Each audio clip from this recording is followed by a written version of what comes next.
Bonjour à tous, je me présente, je m'appelle Vanessa, je suis make-up artiste certifiée d'Antananarivo.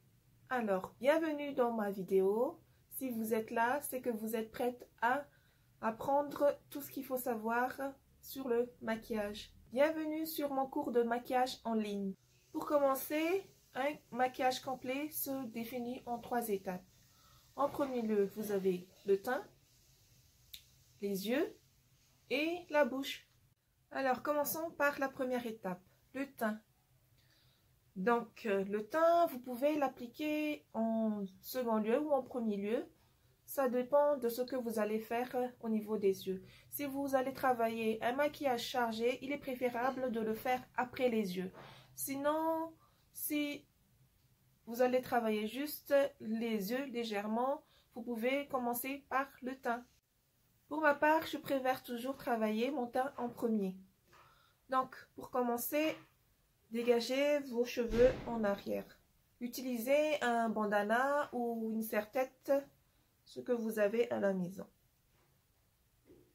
Voilà. Pour commencer un maquillage parfait, il est important de nettoyer votre peau avant. Pour ma part, j'utilise l'eau micellaire de chez Garnier. Vous avez juste à nettoyer votre peau, comme ça.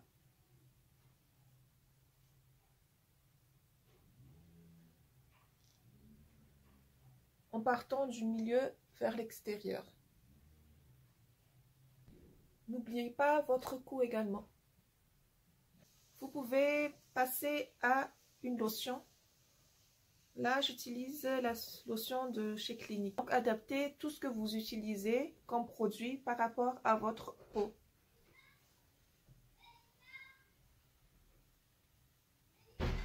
Ensuite, nous pouvons passer à la crème hydratante. Aujourd'hui, je vais mettre la crème hydratante d'Embryolisse.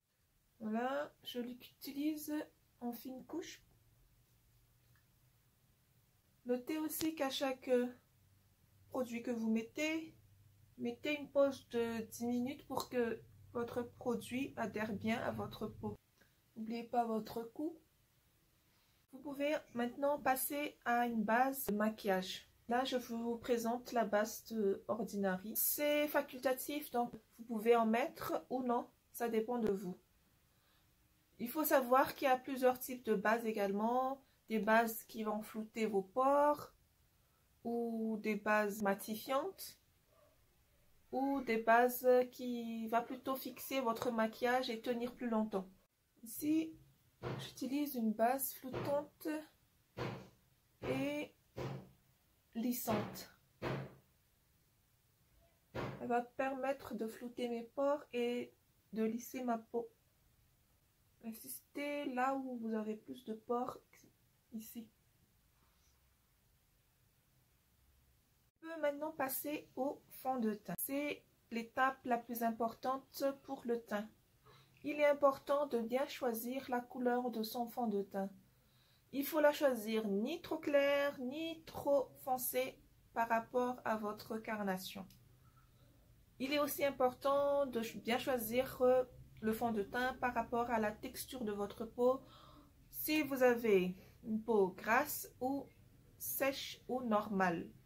Donc, il faut bien l'adapter par rapport à votre texture de peau et à votre teinte de peau. Pour bien choisir la couleur de son fond de teint, il faut le tester sur la mâchoire, de ce côté.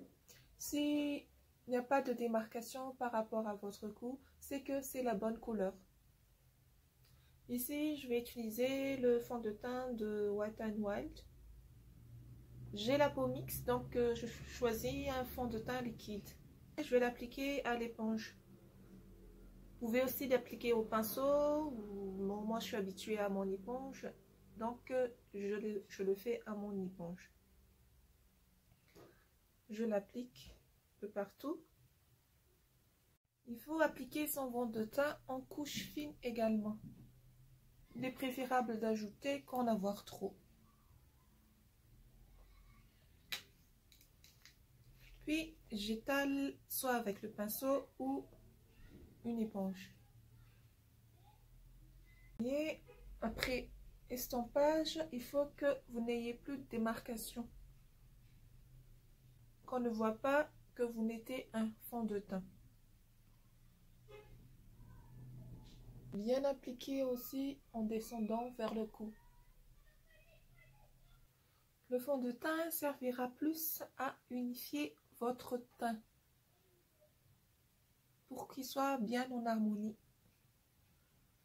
Si vous avez encore quelques imperfections à cacher, il n'est pas conseillé de mettre une deuxième couche ou plusieurs couches de fond de teint pour cacher vos imperfections.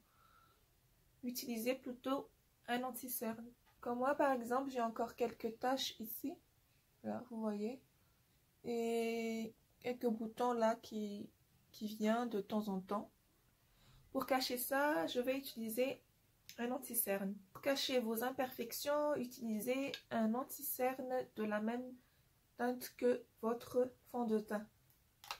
Ne l'utilisez pas trop clair, sinon on verra les démarcations. Par exemple, là, j'ai quelque chose à cacher, une tache. Là également. Là, j'ai un bouton. Ici aussi. Là et là. Estampez au doigt ou avec le même éponge que vous avez utilisé pour enlever la démarcation. Là, je l'applique à l'éponge. Tapotez doucement comme ça. Vous pouvez aussi tapoter à la main, hein. C'est comme vous voulez. Voilà. Comme ça. Et bien estamper pour qu'il n'y a pas de démarcation. Et voilà. On a caché les imperfections. On passe ensuite à l'anti-cerne idéal pour cacher vos cernes. Il vous permettra aussi d'illuminer un peu votre teint terne. Là, je vais utiliser un anti-cerne, une teinte plus claire que votre peau. Alors, on l'applique au coin de l'œil et sous l'œil. Insistez ici. Ne pas appliquer en masse aussi, sinon ça va plomber votre teint. Comme ça.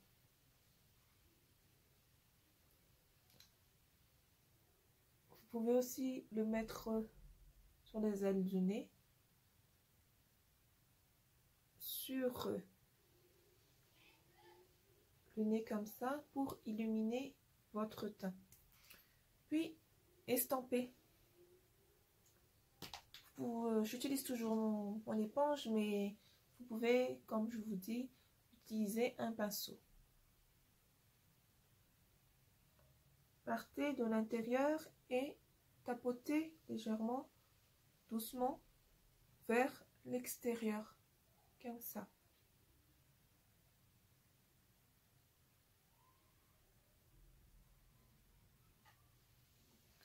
Vous avez vu, ça a illuminé directement mon teint. J'ai plus l'air fatigué comme tout à l'heure. Une astuce aussi pour bien appliquer et que ça est juste au ras de cils inférieur, regardez vers le haut. Comme ça, ça ne vous gênera pas. Ensuite, il est important de poudrer son teint pour que tout ce que vous avez appliqué auparavant soit bien fixé et ne bouge pas de la journée. En premier lieu, je vais poudrer mes cernes, car c'est la partie qui bouge le plus dans la journée. Toujours comme ça. Ici, j'ai utilisé la poudre libre de chez Huda. Toujours appliquer en couche légère. Continuez avec un pinceau pour pouvoir poudrer tout votre teint. Et aussi balayer sous le cerne pour qu'il n'y ait pas de surplus de matière. Allez bien jusqu'au cou comme d'habitude. Quand on en est là, vous avez l'impression d'avoir le teint pâle, terne. Mais ne vous inquiétez pas, on va réchauffer tout ça avec un bronzer. Le bronzer s'applique en 3, comme ça, ou juste là, comme ça. Je vais vous montrer. S'applique juste en dessous de votre pommette. Comme ça. Puis vous remontez sur les tempes et vous estampez. Vous pouvez remonter légèrement vers les joues, comme ça, pour bien réchauffer votre teint. Comme si vous avez l'impression que le soleil vous a bronzé. Et généralement, c'est à ces endroits-là.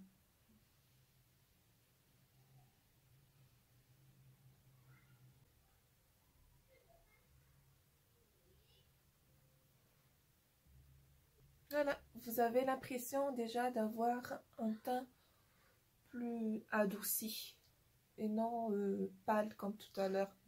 Ensuite, si vous en avez besoin, vous pouvez passer au contouring. Le bronzer est différent du contouring. Pour le contouring, vous devez utiliser des couleurs plus froides pour structurer votre visage. Si vous avez par exemple des imperfections, vous voulez affiner votre trait de visage, c'est avec le contouring que vous allez le faire. Par exemple, là, je vais un peu affiner ma mâchoire puisque j'ai le visage carré. Structurer un peu plus mes joues pour les affiner. Donc, je vais vous montrer comment ça se passe. Structurer, vous venez comme ça. Et bien, toujours bien estampé. Vous avez, par rapport à là, j'ai les joues plus creusées. Je ne sais pas si vous voyez la différence. Mais ne laissez pas en barre comme ça, mais toujours bien estampé.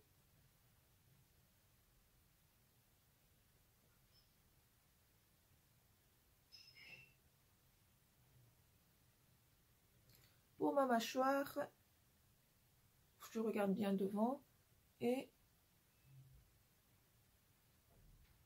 je structure comme ça. Voilà, comme ça. Si vous avez la mâchoire pas prononcée, c'est pas nécessaire de faire cette étape-là. Hein. Cela dépend de votre trait de visage. Vous avez un visage rond, ovale ou carré. Voilà, comme vous voyez là, on voit moins que j'ai le visage carré. C'est plus adouci de ce côté. Bon, on va pas laisser ça comme ça. On va faire la même chose de l'autre côté. Si vous avez un double menton aussi, vous pouvez en appliquer juste là. Comme ça. Et travailler un peu votre nez également pour prolonger ou affiner votre nez. Comme ça.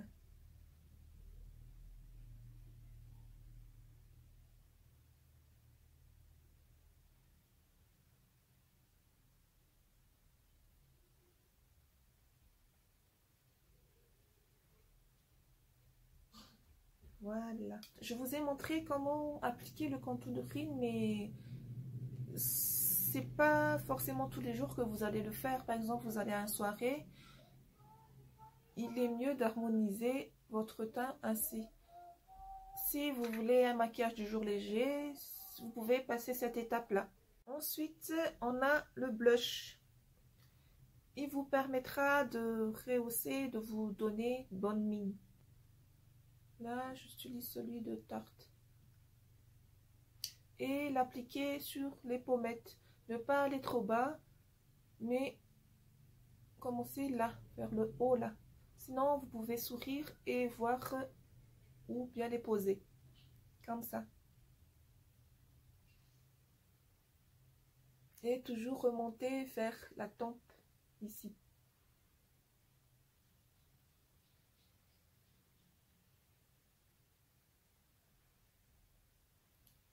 Vous voyez là la différence? J'ai une sensation déjà d'avoir un teint frais. Ensuite, vous avez également l'highlighter. Là, je vais utiliser celui de chez Tarte. Pareil comme pour le contouring, l'highlighter est facultatif. Si vous aimez l'effet glowy, vous pouvez les utiliser. Sinon, si vous pouvez rester mat comme ça, vous pouvez ne pas en mettre. On prend avec un pinceau highlighter et l'appliquer en haut de votre blush tout à l'heure. Comme ça. Toujours en fine couche. Et remonter comme ça. Vers les sourcils. Comme ça. Il faut savoir aussi que l'highlighter accentue les imperfections. Par exemple, là, j'ai un petit bouton et grâce à ça, on le voit plus. Donc, si vous avez beaucoup d'imperfections, vaut mieux ne pas en mettre. L'appliquer aussi sur l'arrêt du nez, là. Moi, j'ai pas de nez du tout, donc ça me permettra d'avoir un nez plus long. Un petit bout là, voilà, pour avoir plus de volume sur vos lèvres. Comme ça. Je peux mettre ici, là, légèrement. Pour terminer avec le teint, ne pas négliger également le spray fixateur qui permettra de tout fixer en place, de faire fondre toutes les matières ensemble pour que ça soit plus harmonieux. Là, j'utilise la brume de chez Morphe. Elle permettra de bien fixer votre maquillage toute la journée. Bien secouer. Et voilà, bien pulvérisé. On a donc terminé avec la première étape. Nous pouvons maintenant passer à la seconde étape qui sont les yeux. Pour avoir un regard bien défini, il est important de structurer les sourcils. Donc, vous pouvez utiliser un crayon à sourcils ou des pommades à sourcils. Je vais utiliser de ce côté le crayon et de ce côté une pommade. En premier lieu, coiffez bien vos sourcils. Comme ça. Puis, vous prenez le crayon, comme ça, et vous redessinez bien. Il faut bien remplir les zones où il n'y a pas de poils. Et toujours dessiner en achurant. Le sourcil ne devrait pas dépasser ici ou là, comme ça, mais toujours commencer ici. Puis la pointe de votre sourcil doit être en ligne également. Vous prenez les ailes du nez ici, vous passez par votre iris et comme ça vous aurez la pointe de votre sourcil. Et la queue de votre sourcil également, vous devrez le dessiner là. Il doit se terminer ici. L'idéal de tracer les sourcils, donc c'est comme ça. Donc moi je suis déjà habituée, donc c'est pour ça que j'ai déjà dessiné comme ça. Mais pour vous aider, c'est une astuce. Et ici, il ne faut pas trop que vous marquiez le début, sinon vous allez avoir un sourcil trop dessiné ici, ça va être pas naturel du tout. Donc là, juste en légèreté, vous assurez comme ça et ne pas trop appuyer le crayon. Voilà. Et recoiffez-les si nécessaire.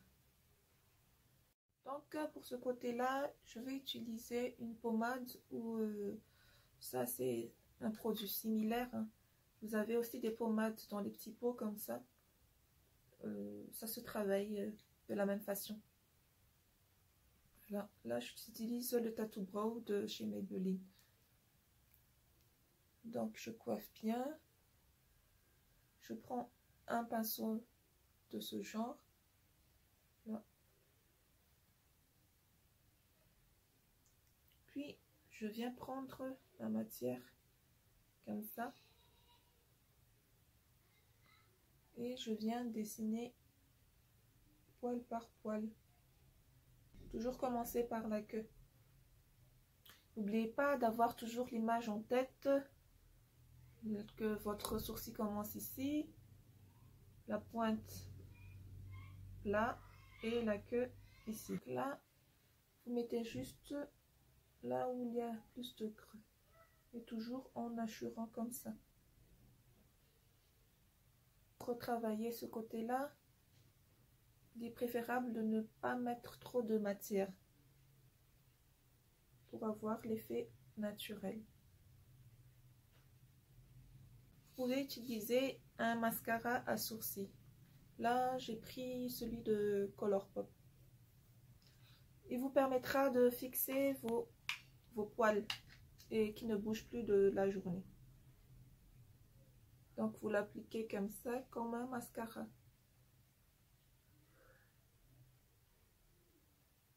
Comme ça, elles seront bien plaquées et ne bougeront plus de la journée. Pour bien avoir cet aspect bien dessiné, mettre un peu d'anti-cerne sous vos sourcils, comme ça, comme ça. Vous permettra d'avoir des sourcils bien dessinés et bien nets. Comme ça.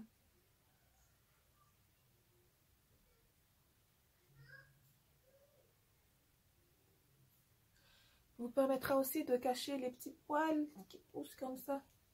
Ce sera plus joli ainsi.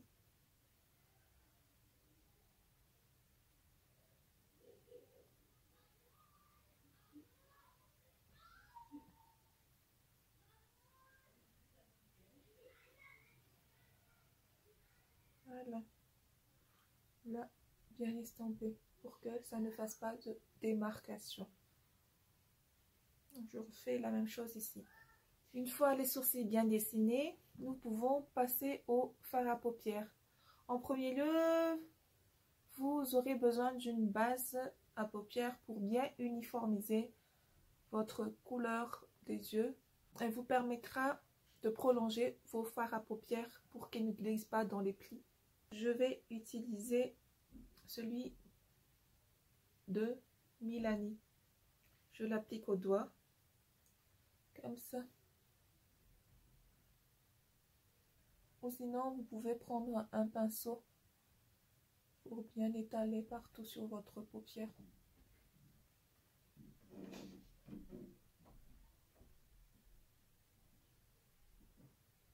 Après avoir appliqué votre base, nous pouvons maintenant passer au fard à paupières. Aujourd'hui, je vais utiliser ma petite palette nude de chez Huda. Pour commencer, si vous êtes débutante, il vaut mieux utiliser les fards neutres comme ceci. D'abord, je vais travailler ma banane ici, c'est-à-dire mon creux de paupière qui est là. Le creux de paupière, c'est ça. Là. Là, vous avez la paupière fixe et là, votre paupière mobile. Donc, le creux, c'est entre les deux. Je vais travailler avec un fard beige ou neutre, genre comme le bronzer. Vous devez toujours appliquer en légèreté. Pour commencer, il faut l'appliquer en tapotant tout doucement. comme ça. Puis l'estomper par la suite. En faisant cela, vous allez définir votre pli paupière. Le secret du maquillage, c'est toujours bien estomper.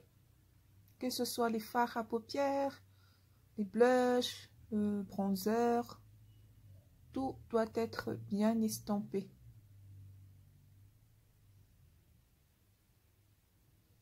Voilà. Je conseille pour les débutantes de toujours appliquer les fards clairs avant les fards foncés. Donc là, je vais vous apprendre la technique de l'éventail. Vous pouvez diviser votre paupière en trois parts. 1, 2 et 3.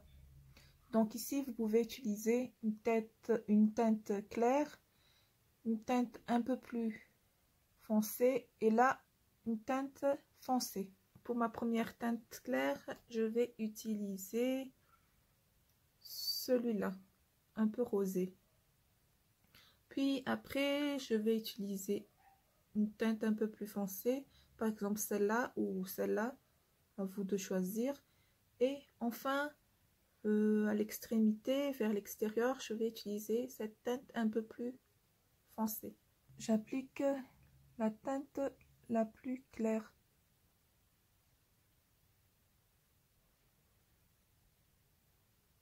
Voilà, je m'arrête là. J'utilise un pinceau plat comme ça. Voilà. Et je travaille en tapotant. Je tapote comme ça. Voilà. Puis je passe à ma deuxième couleur un peu plus foncée.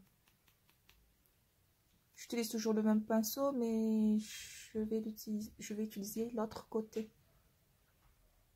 Donc je passe à ma deuxième teinte. Et je le dépose au milieu.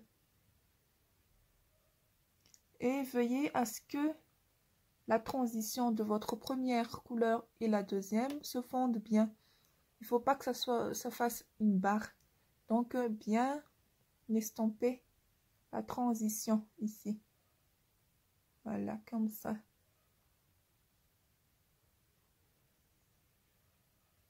Là, je travaille uniquement sur ma paupière mobile.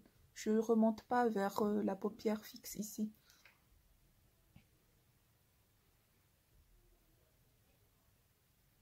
Enfin, je passe à la teinte la plus foncée sur cette partie que j'ai laissée là. J'ai un pinceau au boule comme ça. J'ai changé de pinceau. Voilà. Et pareil, je viens déposer en tapotant.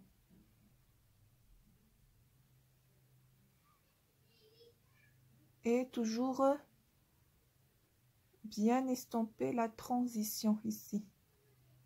Et pour avoir un regard plus allongé, vous pouvez étirer un peu votre fard à paupières vers l'extérieur. Mais pas vers le bas, toujours vers le haut, en direction de la pointe de vos sourcils là.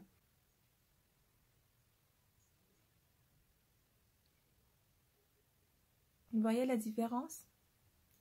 Là, j'ai déjà l'œil un peu plus étiré. Je refais la même chose sur ce côté. Une fois qu'on en est là, on va aussi travailler le ras de cils inférieur. Il faut mettre en accord la couleur en haut et la couleur en bas. Donc là, je vais commencer par la teinte la plus foncée. J'utilise le même pinceau et je vais travailler là, comme ça.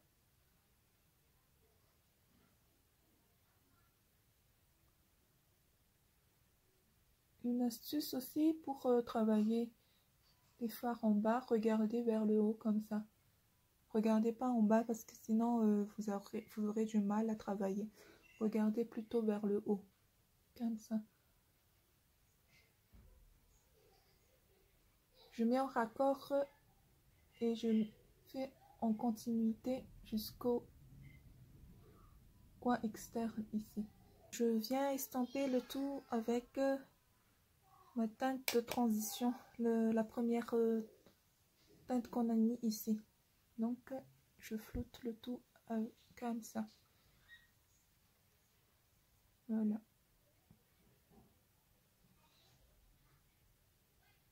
Comme je vous ai dit au début, le secret d'un joli maquillage, c'est de bien estamper le tout. Voilà, comme ça. Voilà, on en est là. Vous pouvez jouer avec plusieurs couleurs, du jaune, du vert, du bleu, du rose, du violet, tout ce que vous voulez. Mais en gros, la technique, c'est ça. Vous pouvez aussi mettre des paillettes, par exemple des fards irisés, ce côté-là, le coin interne jusqu'au milieu ici. Mais là, on va laisser comme ça. Je vais venir illuminer mon coin interne avec la teinte un peu pailletée, la plus claire ici. Voilà, comme ça. Ça va donner une autre dimension à votre regard. Revenir illuminer un peu avec un highlighter le dessous de mes sourcils pour agrandir un peu plus mon regard. Mais voilà, comme ça. On peut passer maintenant à l'eyeliner. Aujourd'hui, je vais utiliser celui de Maybelline. En gros, pour tracer un eyeliner, il faut que cette partie-là soit fine et que plus vous allez vers l'extérieur, vous étirez un peu ou vous arrêtez là. Moi, j'ai l'habitude de l'étirer jusqu'ici pour prolonger plus mes yeux. Sinon, vous pouvez l'arrêter ici. Et plus vous allez de l'extérieur, plus vous allez épaissir votre trait. Essayez de toujours regarder devant vous. Et de garder les yeux ouverts.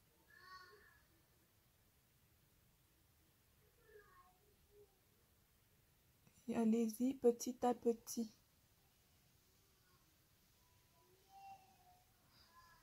Voilà. Vous pouvez vous arrêter là ou sinon faire une petite queue qui va vers le haut.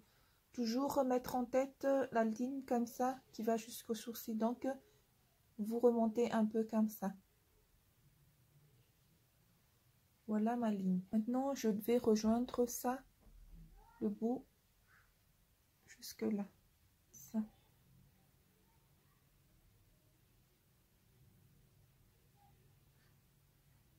Vous voyez, là, c'est plus fin et plus je vais vers l'extérieur, plus c'est plus épais.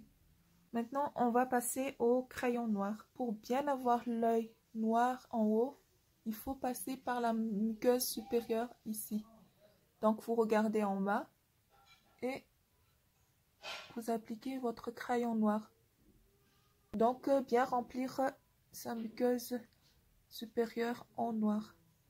Et pour la muqueuse inférieure, je préfère mettre un crayon beige parce que j'ai déjà les yeux petites comme ça et pour ne pas encore rapetisser mes yeux, je vais mettre une couleur claire en dessous. Car si je mets encore un crayon noir, ça va plomber mon maquillage. Donc là, je vais utiliser le crayon beige de chez Colourpop.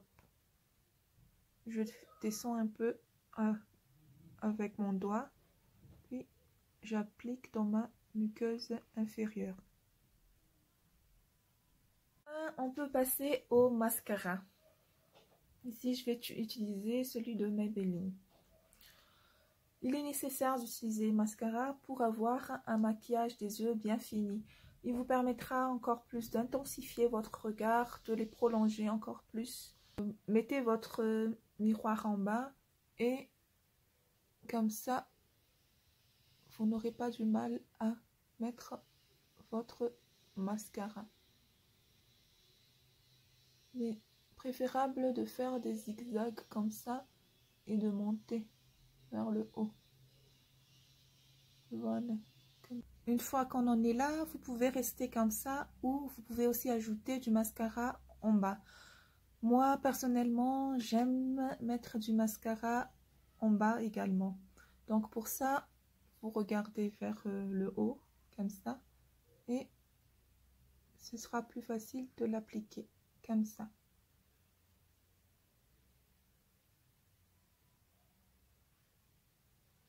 Voilà, on en a fini pour les yeux. Maintenant, on peut passer à la troisième étape. Pour la troisième étape, on passe donc aux lèvres. Vous pouvez travailler les lèvres en 4 étapes. Vous avez d'abord la baume pour hydrater vos lèvres. Vous pouvez aussi utiliser un crayon à lèvres pour bien dessiner vos lèvres.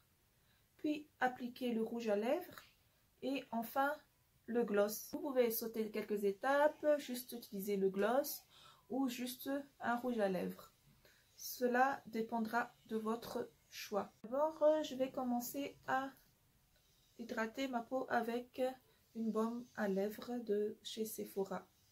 Je l'applique grossièrement sur mes lèvres. Pour les crayons à lèvres, choisissez une couleur qui se rapproche de votre rouge à lèvres. Ici, je vais utiliser un crayon à lèvres de chez Maybelline. C'est comme un rouge à lèvres, mais en forme de crayon juste. Elle vous permettra de redessiner votre lèvre. Et aussi de ne pas dépasser par la suite.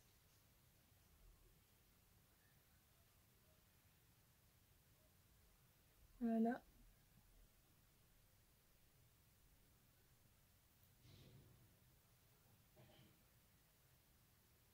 Passons maintenant au rouge à lèvres. Il est donc plus facile d'appliquer votre rouge à lèvres après.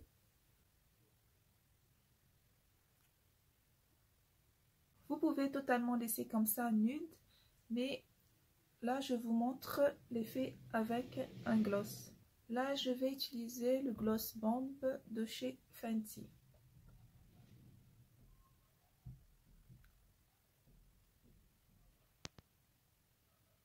Et voilà l'effet glossy.